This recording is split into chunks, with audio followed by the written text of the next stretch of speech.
तो हेलो प्यारे बच्चों, कैसे हैं आप सब। मैं हूं आपका टीचर, आपका फ्रेंड, आपका मेंटोर निशांत शर्मा। और आज आ गया हूं आपकी एक और दुविधा को दूर करने के लिए, आपकी एक और क्वेरी को सॉल्व करने के लिए।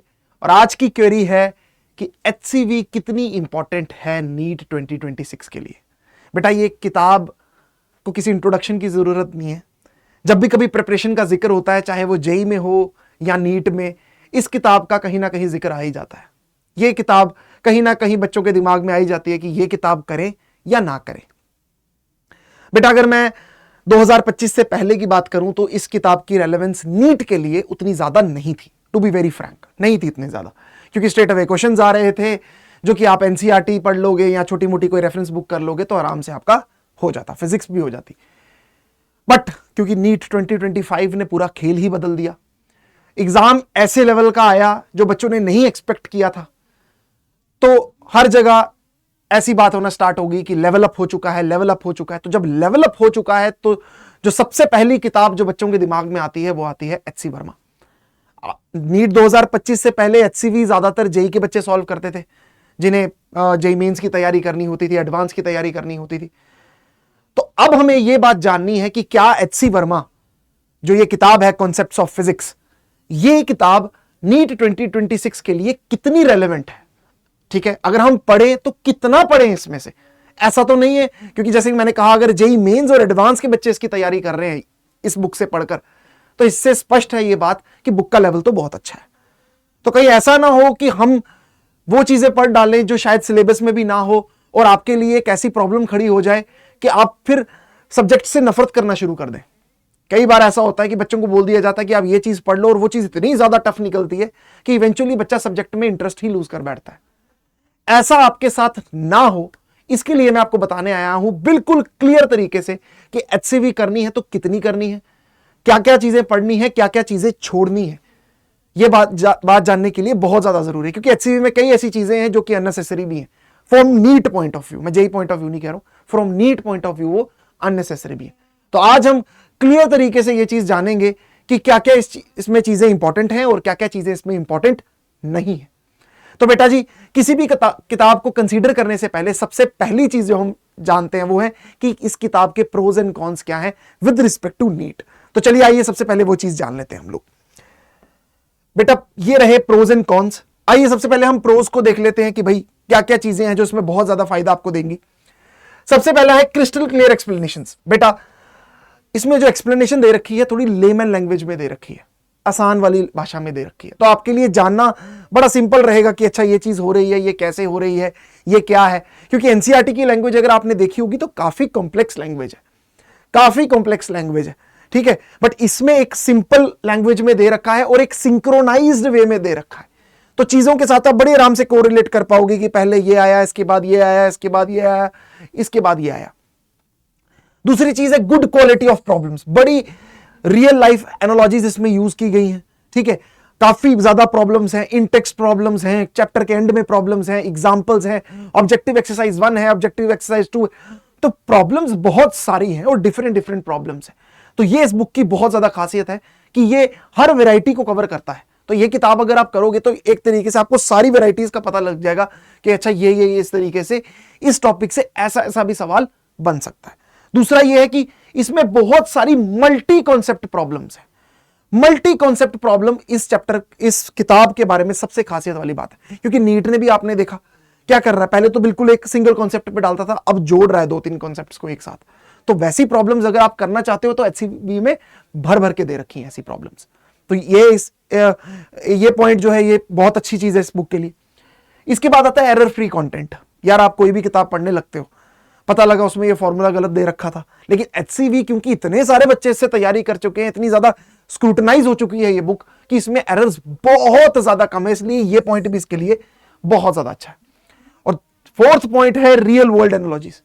आजकल जो प्रॉब्लम्स आपकी बन रही हैं, चाहे आपने नीट 2025 का पेपर भी देखा होगा, उसमें भी जो रिलेटिव वाला क्वेश्चन आया हुआ था, है ना, तो आप देखोगे रियल वर्ल्ड के साथ बहुत ज्यादा कनेक्ट होती है कि अगर ये ऐसा हो रहा हो तो ऐसा क्यों नहीं। क्योंकि ऐसे चीजों को भी, क्योंकि एनसीईआरटी भी है जो वो भी बहुत ज्यादा रियल वर्ल्ड एनालॉजीज की तरफ जाती है, तो वैसे ये बुक भी बहुत ज्यादा रियल वर्ल्ड एनालॉजी के साथ कंपेयर करके बताती है। उससे एक तो एक्सप्लेनेशन बहुत आसान हो जाती है और बच्चे को भी पता चल जाता है कि किस चीज की एप्लीकेशन कहां कहां है। तो मोटे मोटे तौर पे कहा जाए तो ये चार चीजें जो है इसकी बहुत बड़ी प्रॉज है। क्वेश्चंस बहुत अच्छे हैं, एरर फ्री है, रियल वर्ल्ड एनालॉजी और एक्सप्लेनेशन बहुत ज्यादा अच्छी है। अब बात कर लेते हैं कॉन्स की, कि क्या चीज जो है जिसमें नहीं ठीक है थोड़ी सी, वो है syllabus not in strict accordance with NEET. बेटा क्योंकि ये बुक नीट के लिए है ही नहीं, कहीं इस बुक में कहीं मेंशन नहीं है कि this is for NEET, this is for JEE, ऐसा नहीं है।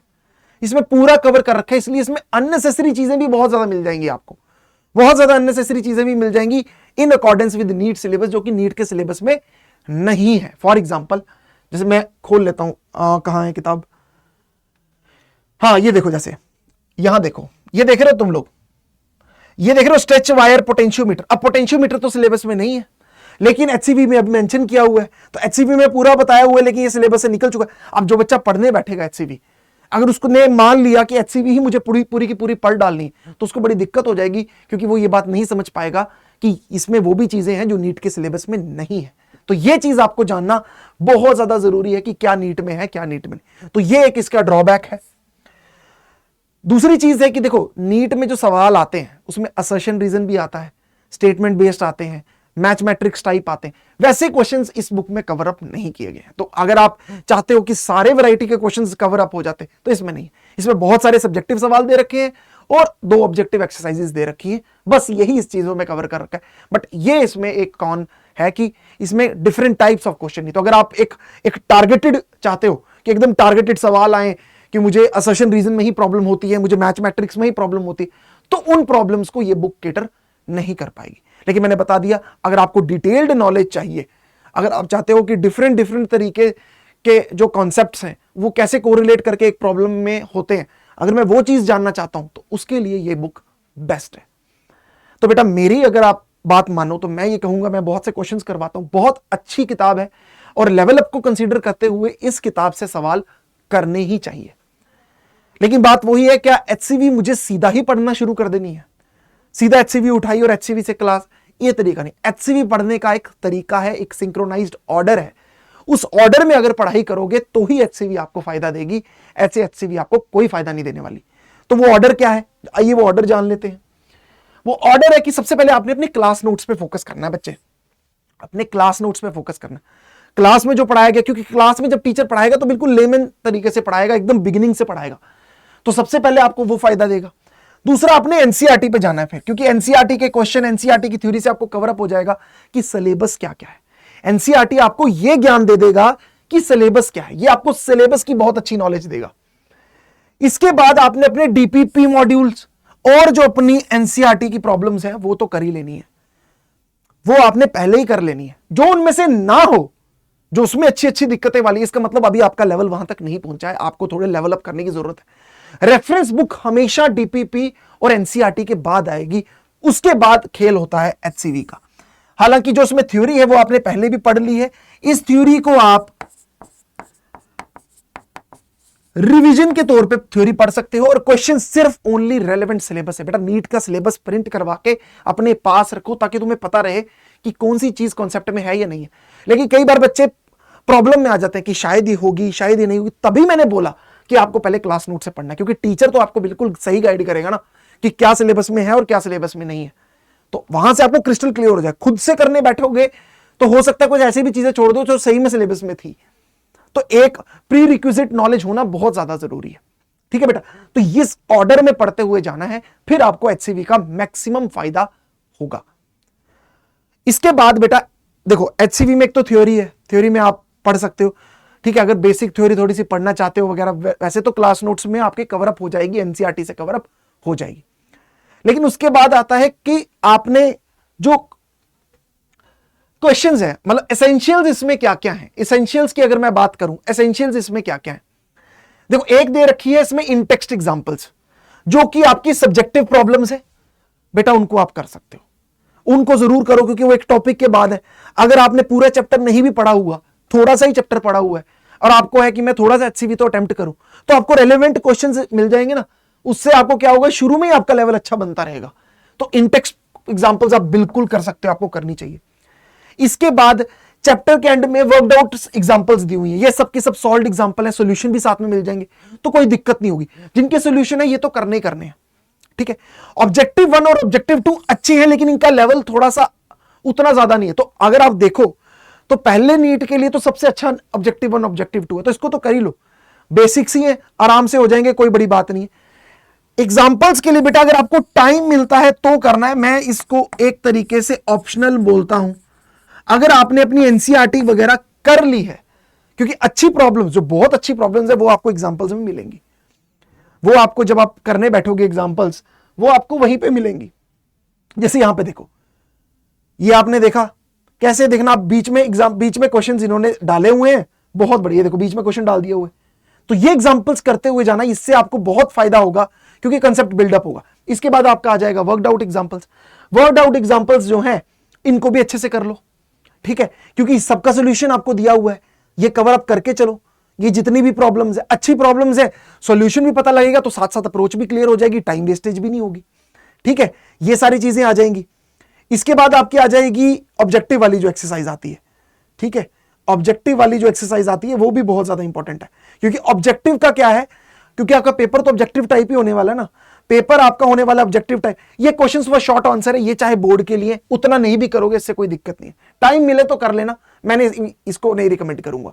ऑब्जेक्टिव 1 और ऑब्जेक्टिव 2 ये जरूर कर लो, क्योंकि बेटा देखो जरूरी नहीं है नीट का पेपर इस साल भी मुश्किल आए ही आए, ठीक है, उन्होंने बताया कि हम इस लेवल का भी डाल सकते हैं, लेकिन इससे जो एग्जिस्टिंग लेवल था ना पहले, वो तो पक्का पक्का जो है आप लोगों का क्लियर हो ही जाएगा। तो यहां से ये वाले तो कर ही लेने हैं, ये अच्छे हैं। फिर आप क्या आ जाते हैं बेटा मेन एक्सरसाइजेस। एक्सरसाइजेस में चाहो तो सिलेक्टिव क्वेश्चन कर लो, 50% कर लो, लेकिन ये क्वेश्चंस जो है बहुत अच्छे क्वेश्चन होते हैं, इनको आप लास्ट में अटेम्प्ट करके चलो। पहले शायद आपसे ना हो तो आप डिमोटिवेट भी हो जाओगे, थोड़ा डिमोटिवेट भी हो जाओगे, बट इसको बचा के रखो, रिवीजन के लिए बचा के रखो। मैंने पढ़ लिया चैप्टर, मैंने डीपीपी कर लिया, अब मैं एक्सरसाइजेस पे आता हूं, अब मैं एक्सरसाइजेस को अटेम्प्ट करता हूं।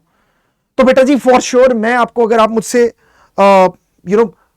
कंक्लूजन मांगो कि सर एक कंक्लूजन में हमें बताओ कि ये इंपॉर्टेंट है, तो मैं बोलूंगा बिल्कुल इंपॉर्टेंट है, इससे भी है इंपॉर्टेंट, बट इसको आपको सप्लीमेंट करना पड़ेगा। किसके साथ? ये अकेले नहीं, इसके साथ आपको अपने क्लास नोट्स के क्वेश्चंस करने हैं, आपको एनसीईआरटी रट डालनी है, एनसीईआरटी की प्रॉब्लम्स करनी है, नीट के पीवाईक्यूज करने हैं, और जेईई मेंस के भी जो पीवाईक्यूज लेटेस्ट में आए हैं वो करने।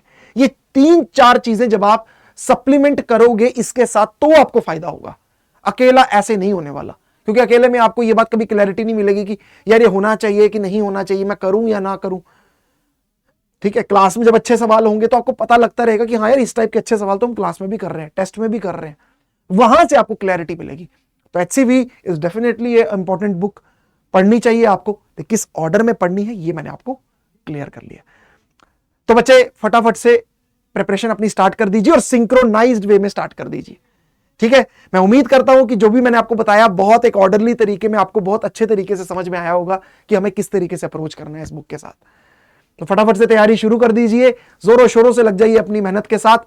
मैं इसी तरीके से आपकी क्वेरीज को सॉल्व करता रहूंगा, आप मुझे भेजते रहिए, टेलीग्राम पे मुझे मैसेज करिए, वैसे भी आप मुझे रीच आउट कर सकते हैं, ठीक है। तो जरूर अपने मैसेजेस इस वीडियो के कमेंट्स में प्लीज लिखिए कि नेक्स्ट आपकी कौन सी क्वेरीज है जो आप चाहते हैं मैं सॉल्व करूं। मैं जरूर कमेंट सेक्शन पढ़ता हूं, मैं हमेशा देखता हूं बच्चे क्या बोल रहे हैं, तो मैं वहां से भी क्वेरीज करूंगा आपकी सॉल्व।